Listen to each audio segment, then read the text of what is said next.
श्रियकान्ताय कल्याणनिधये निधयेतिनाम् श्रीवेङ्कटनिवासाय श्रीनिवासाय मङ्गलम्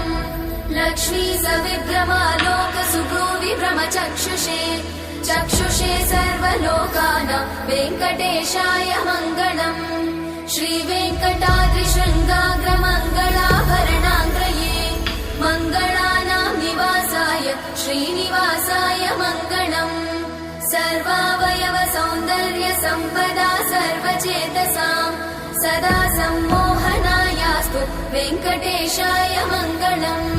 नित्याय निरवध्याय सत्यानन्दचिदात्मने